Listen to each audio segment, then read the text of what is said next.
Okay, here we go. So, hi everyone. So I am Marine Vallet, and welcome to the Science Explain of this week. I'm actually today presenting you a lot of science we are doing here at the Max Planck Institute for Chemical Ecology in Plankton. So I'm pretty sure you have heard of plankton so far, but let's look more at them.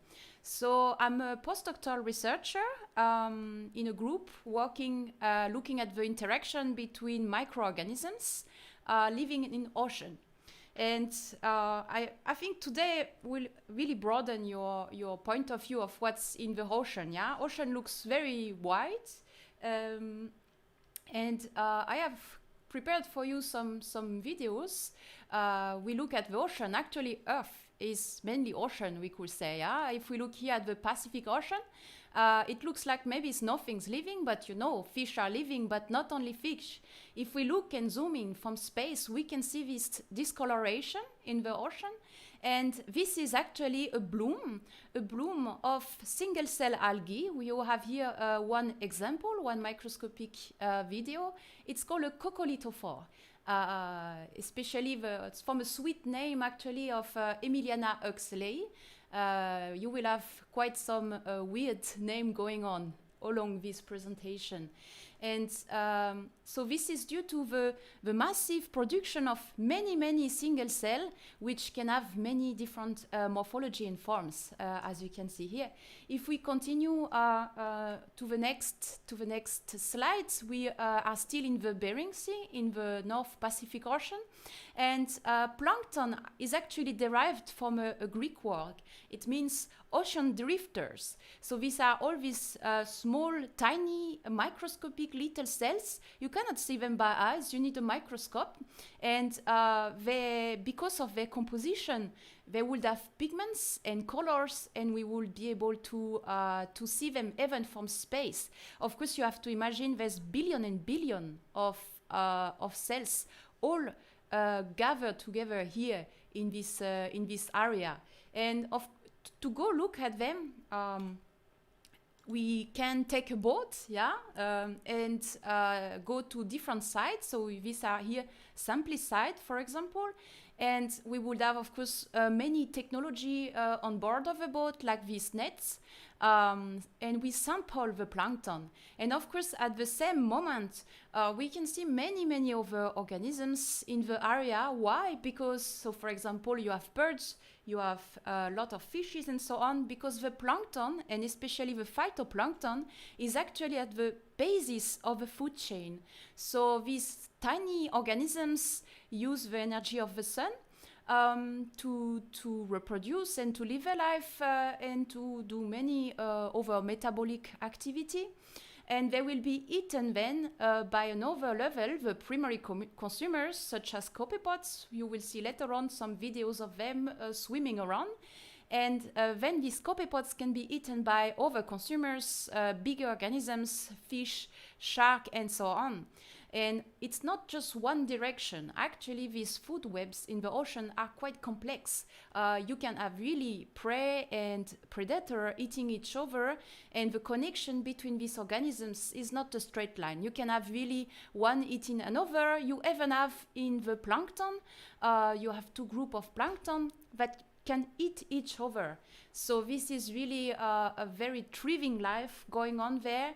And if we go back at the bloom, bloom is not just one single color. You can also have other type of bloom. You can see on these pictures on the bottom left and right side, reds and brown tides. All of these are made by algae. Algae are organisms which use the photosynthesis. And why do we see these different colors? Because different organisms are involved. So we call them single cell algae, microalgae, or we can also call them the phytoplankton as a community. And you will see next that these organisms can have different shape, different form, different colors, and different lifestyle. So I want just to make a small apartheid. Phytoplankton are not the only algae. You have also very sticky guys. I guess it's not so nice to swim in them. Yeah, you try to avoid them this summer. I hope it's kind of a bit slippery when you swim in this. These are microalgae. These are seaweeds. So these are organisms which are not just one cells but many cells together. It's a multicellular organisms. You can see it can be very big. You have here an example of Laminaria digitata, up to 4 to 6 meter length. So that's why don't get trapped when you dive there, otherwise it can trap you underwater. And all these algae, very important, use the ocean as their habitats. Live with many organisms together, and they do photosynthesis. Photosynthesis means that they use the light of the sun to then, it's similar to what's happening in plants, so that's why I put a picture of the plants. It uses the CO2, trap the CO2, then release oxygen and make nutrients for themselves. And basically, these algae are mainly responsible of the oxygen we are breathing on Earth. So these are very important organisms, whatever they're big, the seaweed, or small for the microalgae. Okay. So let's jump now at the research we do at the Max Planck. So we also do sampling. We sample the phytoplankton. We have field experiments, and then we go back to the lab. Currently in the group, we are mainly working with sample which come from Europe, from the North Sea to the English Channel, the Atlantic Ocean, and even Mediterranean Sea. Okay. And what do? So we concentrate, for example, 40 liters of seawater through this net.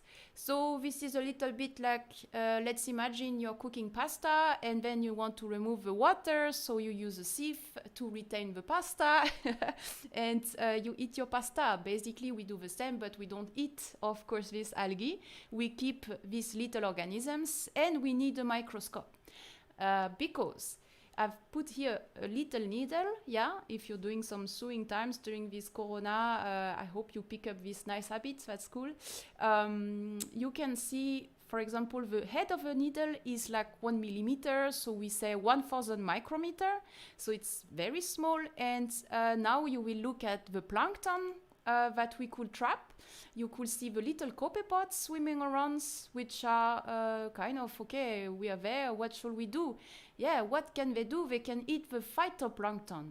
In the background will appear now single-cell algae, many of them, yeah, all combined together, because of course we have collect and concentrate this sample in one spot, yeah. And you can see that these algae are very small because they are less, for most of them are less than 0.1 millimeter. Yeah? So you definitively need a microscope to work with these organisms.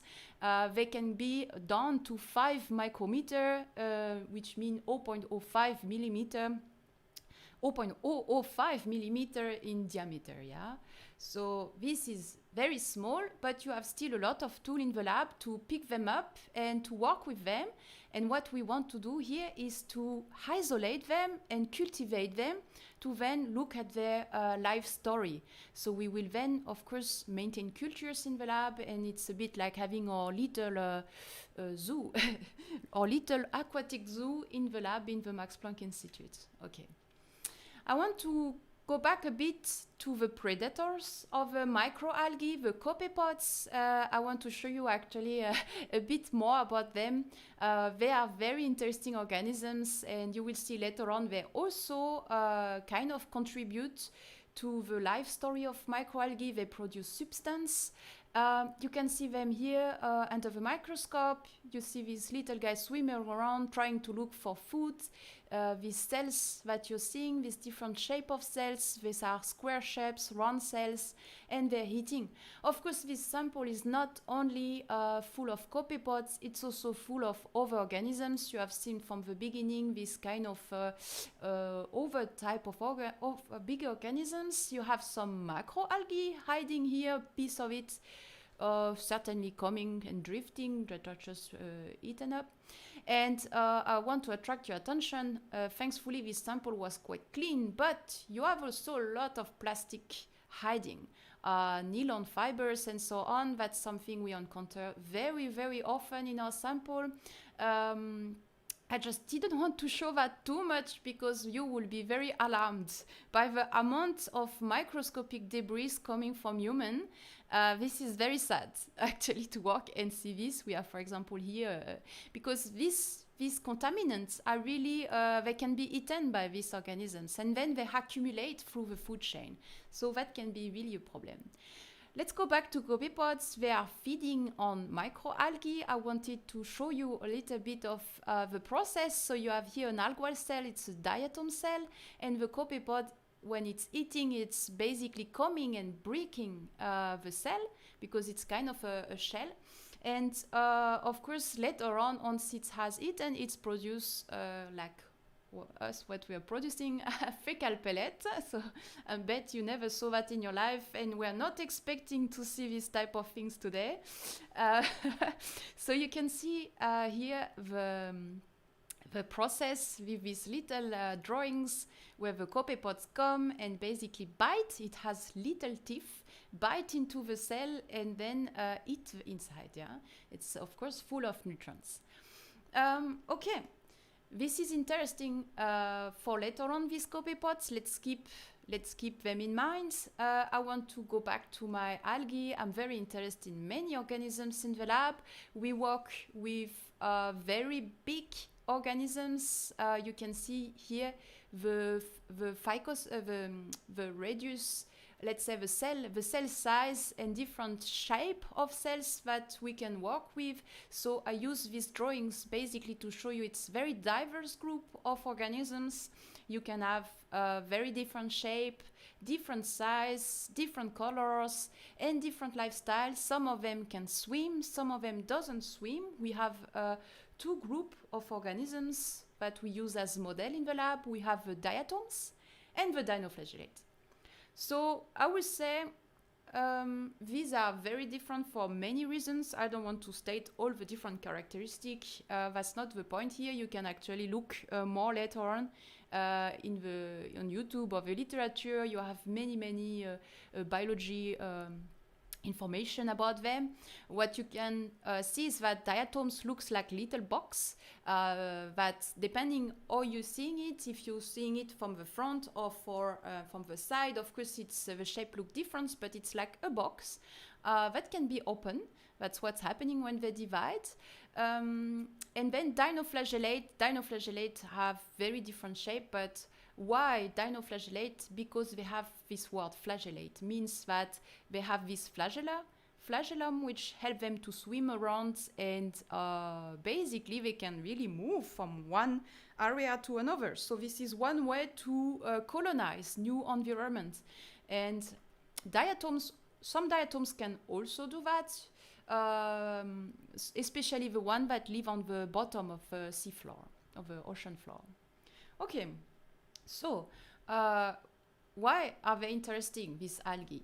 I want to present you something that's a not so nice story for us, is that these algae basically produce many substances. They use chemistry for their life. They will, like us, communicate, and their way to communicate is to produce chemicals.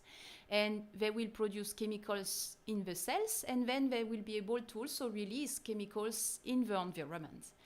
It's cool for them, but for us, sometimes not so nice. Why? Because some algae are toxic. They will produce toxins, like we have here an example of sacitoxin, which at small concentration is not so much a problem. The problem is when you have a bloom, and you have a bloom of dinoflagellate like Alexandrium. It will then be accumulating through the food chain, and then you will ingest when you eat, for example, crustacean or fish.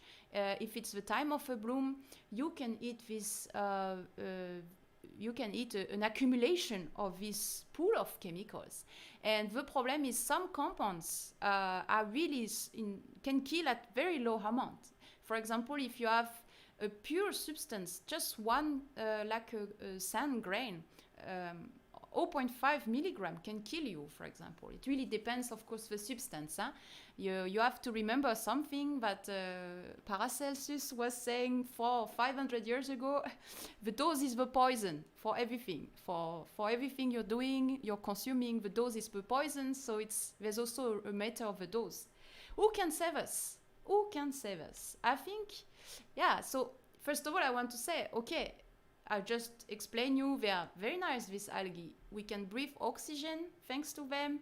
They are actually very important at the basis of the food chain. But now I'm just telling you, they also produce toxins. Are they friend or foe? Yeah, this will be used to this, it really used to think about, yeah? You can have a Dr. Jekyll and Mr. Hyde somehow, of this algae. So who can help us? Think about the grazers. The grazers, these copperpods, they are eating them. So these are nice actually because they can really control a process that is called all of this bottom down to eat algae, and that's kind of cool.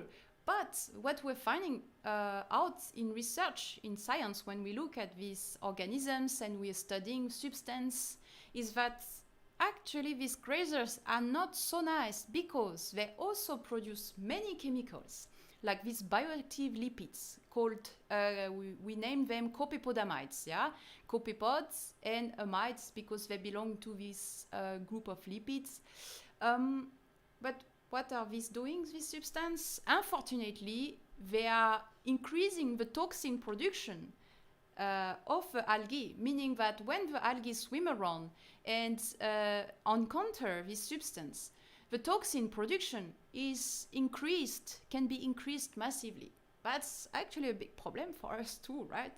But thankfully, grazers eat these cells. So I will say that in a balanced world, if everything is well equilibrated, that you don't have any external factors like contaminant or whatever that, for example, kill one key player, everything is balanced. So I will say, okay, you have an increase of toxin production, but the grazers also eat them. So it's kind of a competition between the two of them.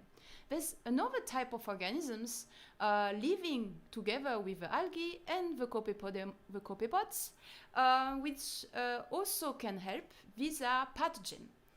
Okay, we have dinoflagellate, we have diatoms, and we have another type of organisms. So this is a healthy cell culture that we can see in the lab with cells which are, you can see, less than 0.02 millimeter, so very small.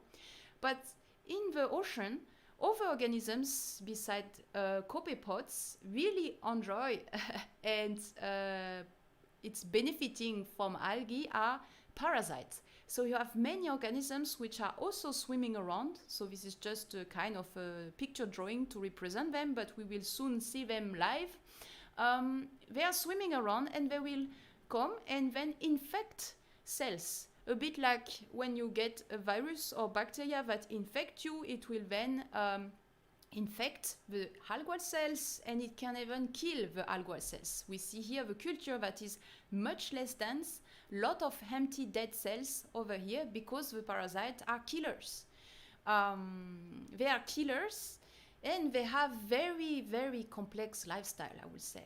And so far, they occur not all the time in the ocean, just at some period of the year. So it's a very difficult organisms to work with. It's also difficult to maintain this in the lab because you need to have the algae and you need to have the parasite together in one flask. This is actually some very tricky because you need certain temperature condition. Think about it. If you have organisms that live in the Arctic Ocean, you need then Arctic temperature and condition in the lab. So this is not given for everyone, but it's much more complex than this, I will say. I will not go too far into it. I want to focus on this video to show you the parasites. So what you're seeing here are dinoflagellates swimming around, very happy. I think you could see sometimes the little flagella. And what you're observing in the middle, this is an infected cells with a parasite called Parvilucifera. So a lot of complex words. I will not focus too much on why and so on. You can ask later on. What's happening there? The cell is infected, and you can see the release of little tiny cells. These are called zoospores, and these little cells are basically swimming around very fast and trying to find new algae to infect. And you see they're all going out of a cell. This is a successful infection and reproduction of a parasite. You have here around still some healthy cells, some swimming, some not swimming. You can see some little zoospore around also trying to find a host. You see, all of them go. Don't worry, these two little guys there, they will go out. They will go out in time. Sometimes they take, they take some time, but yes, they just came out. They're safe. Actually, no, they're not safe, because now they are in the ocean. They have to survive, and they have to infect very fast, because these little guys, they have very short life. It's a bit like butterfly and all these small insects. They have very short life, even sometimes shorter, some couple of hours. So in a couple of hours, they would have to find a host very, very soon. And this is a harsh life for them. This is a very harsh life. So let's look at what we do in the lab. I'm introducing you a lot of concepts. I want to present you a parasite we work with. It's a normicide. It's kind of in the group of aquatic fungi. It also produces little zoospore. You can see here from an infected cells. It has also this stage which we call the sporangium. That's a stage where these zoospore will be formed inside these tubes here. So it's kind of a hyphae, this kind of network, and you have down there the diatom hosts, which are healthy cells from different species, susceptible, Coccinodiscus granii, partially resistant, or even resistant species. And I want to attract your attention that you can see that an healthy cell looks very different from the last stage of infection, this sporangium. Yeah? So this is to show you that the infection really transforms the host. The diatom is infected, will be killed, will be eaten from the inside. That's a kind of alien story somehow, right? If we could make some very bad comparison, because, well, these organisms are very far away from an alien. So, I think I had maybe something else I wanted to show you, but I'm not seeing it here. I think it's the next slide. So what do? We actually have a system in the lab where we can co-cultivate healthy and infected diatom.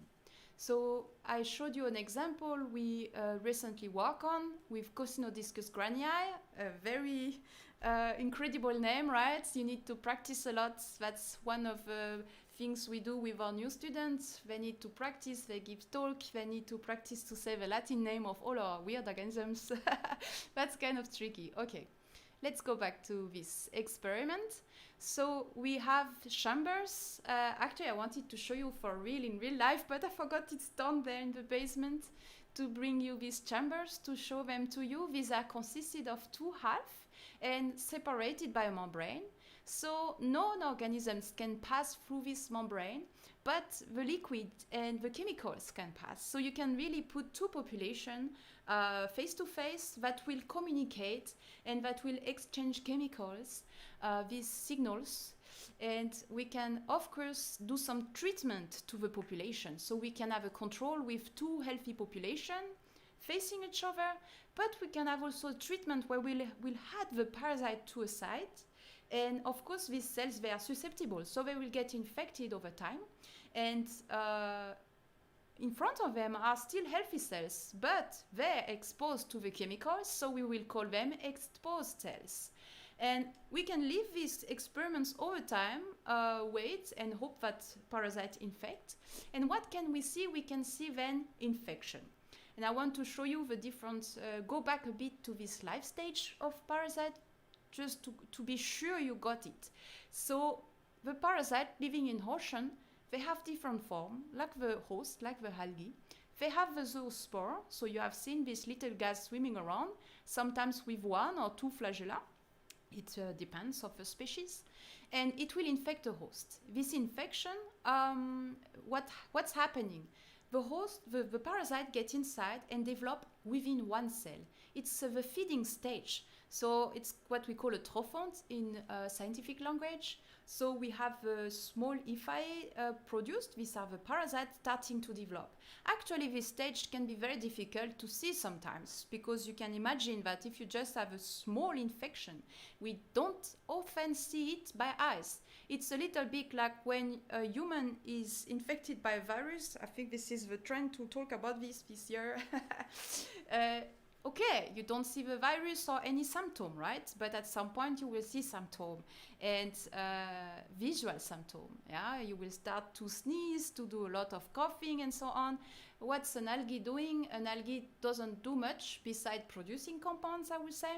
And we will see also symptoms, like visually we can see that the cell completely look different the more we wait. We see these tubes formed within a cell, and we see that's what we call a sporocyst. This is the time, a very important time for the parasite, because it's reproducing.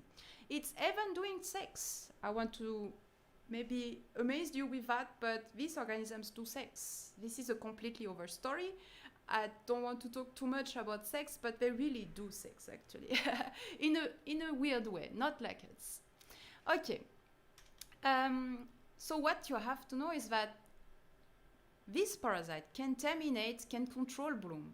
They live together with the host, and they have a long story together. So in the lab, when we do our co-culture experiments, we succeed to get this infection working, so this is great, and we can look at this communication. We can look, if we go back to our small experiments with these co-culture chambers, and we have a healthy cell population, exposed cells, infected cells, we can then take some sample of this population and we can do metabolic profiling. What does it mean? It means we will get the chemical message of the algae, we will analyze it, and we will try to understand it. We will try to identify the signals, the words that they're saying, the words that they release, the words that the cell contain. We can find disease marker, for example, and the fields of science working with, dealing with this profiling of metabolites, of substance, is called metabolomics. Yeah, I try to make it quite simple. Of course, if you have more developed question, you can ask later on in the chat. So what we do then, we use statistics to compare our different treatment and control. We can then see that basically if points are close to each other, it means they're very similar, their substance are very similar, and we can first really distinguish this different population of healthy, exposed, of infected cells. Yeah? And I'm doing a very shortcut to explain you, okay, then we identified this message. I will not go too deep with this. There's actually, it could take hours and hours to explain you how we come up to this, to the identity. But basically, we can identify the substance. Sometimes we are lucky the substance are available because they're already produced by plants or by other organisms that we know very well. So we have already, we are not able to synthesize it or to produce it in a company and then to buy it. So that's kind of nice. This is not the case often, especially for organisms from the ocean, or I would say many organisms. You have also a lot of unknown compounds that you have to go and get it, yeah? So you have then to do natural product chemistry. Okay, so we have found, for example, these alkaloids, which are characterizing infected cells, and then we went further to understand what these signals are doing. Because we were able to have it in our hands, to have a pure substance, we could do bioassay. Bioassay are methods where we could basically add the substance to our culture, and then we could, with microscopy, with whatever method, you have so many methods to look at what's happening to the cells. You can count how much growth is going on, what's the growth rate. You can check if the cells get infected faster or slower. You can check metabolic production once again. you can do so many things. My story will be cut short to say that our substance were really impacting the growth and also increasing the pace of infection, in our case, in the diatom. If we look at control and treatment, we had really kind of the compounds were making cells look a bit like the infected cells, and there were really something going on. So our substance were involved in the parasite disease. We went even further to look at the quantity and to even look at the different stage, healthy or early, the trophont or the sporocyte stage. We could look a little bit more at the accumulation of a compound in the cell. And basically what's happening is that the parasite hijack the host metabolisms. Because these compounds, we could also detect them in small quantity in healthy cells. So these compounds can be produced by healthy cells, certainly to regulate their own metabolisms when they want to divide or to have sex. Maybe, we don't know. All of this is unknown. What we know is that when there is infection, these compounds are produced more, increased, and then accumulate, and they will contribute to the infection. So the parasite it can reproduce, it can produce this, so you have here diatom cell, and you have here the release of the zoospore in the surroundings. It's increased 8 times, this video, so it's not so fast going on. It looks, I was told by my colleague, quite violent. It is actually quite violent because now we have cells healthy which become infected, die, and then you have all these little guys which are released and ready to infect others. Thankfully not human, because these are really specialist parasite infecting algae, which I'm very happy with, because I don't want to have this in my organism, in my body. Yes. But, and I will finish with that, is it really the end? Actually not. Yeah, you have seen many different species of algae with different morphology and so on. Algae can resist, and some diatom can actually be resistant to this pathogen that I just talked about. And substance our hypothesis is that substance are involved. And this is work in progress, so I can just say we don't know, but we're looking at the substance involved to kill these little guys. And yes, I will stop like this, and I'm so sorry because I guess you want to know the story. So maybe next year I will be able to tell you more. And so that's a kind of a cliffhanger there. But I just want to say we always look for scientists and people who are interested in the ocean. So I really encourage you, if you want to know more about science, and just go for internship, just go and try to see if you like, if you fit for this type of work. This is just, if you're passionate, it's just amazing. So let's conclude and give some take-home message. Our oceans, you have seen, there's many microbes living there. They live all together. They are fighting because they all want to live. We are all the same. We want to live. It's a bit like survival of the fittest, somehow.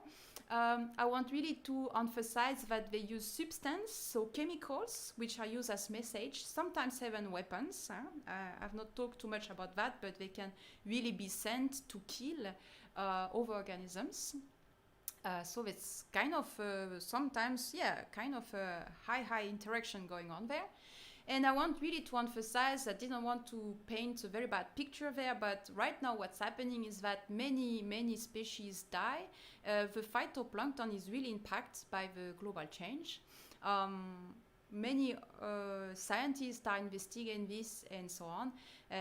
The microalgae really inhabit our ocean, produce chemicals which also are important for us, like the oxygen. And if you change the balance between this interaction between the predator, the host, if you kill the parasite or if you kill the algae and you don't have a good balance, then you would have, for example, these many massive blooms more often. So you could have more toxic bloom more often on the coast. This is something that is already seen, because you have to know some parasite doesn't like heat, for example. The parasite I just talked about, if I increase the temperature from 2-3 degrees in my culture chamber, it's actually not infecting anymore. So of course you would have then a bloom of these diatoms. I'm not so sure this is always a good thing. You need to have some control sometimes of your population. Okay. Okay, I want to finish with some maybe general words, because I really think chemistry, it's complex, but we are made of chemicals, and the interaction of these chemicals really make life. So looking at chemicals and looking at what the function of chemicals is actually super, it's a passion, it's interesting. It's really looking at the phenomenon of life on Earth. I think this is worth to invest our time to look at all these processes, to understand them. We have so many things left to discover in the ocean, especially we have a lot. The dose make the poison, yeah? So it's not because an algae is toxic that it will kill you. It really depends the dose. And if I told you, if you have this massive toxic bloom, of course you have a lot of compounds produced. So it can be then a problem. But you don't see this all the time in the year. Actually, in winter time, you have very poor abundance. Things are sleeping. Yeah? Everything is in hibernation mode. So then it's not so much a problem. Yeah? It all depends. So in one drop of water, you can see many things going on. That's kind of true, especially if you have a microscope. And I would say I kind of now I'm really sold that I love the sea and its inhabitants. So I would say it's really kind of a spell. Yeah, if you are interested in this and then you're working on this, you just want to stay forever working on related to this. Okay, so I want to thank you very much for your attention. I'd like to I put a slide with some group members working with us at the Max Planck. We have many co-workers. I cannot cite them all there. We have also co-workers within Germany and abroad. But I could not cite everybody in one slide, but you need to know that research is a team effort. Yeah? It's not just one person. It's really work with many people all together, and it's the teamwork that make things happen. And of course, we can only thank the whole governments and all institutions that make the research, that grant the research. Yeah. Okay, thank you. I hope you have some questions for me. I'm ready. Yes, we have two questions here. Okay. One, maybe because you mentioned the pollution in the ocean. Do you think algae could help us cleaning the oceans from plastic? It's a very interesting question. I would say it all depends if they're able to trap chemicals or not. And I think there is a field, there's people looking into this.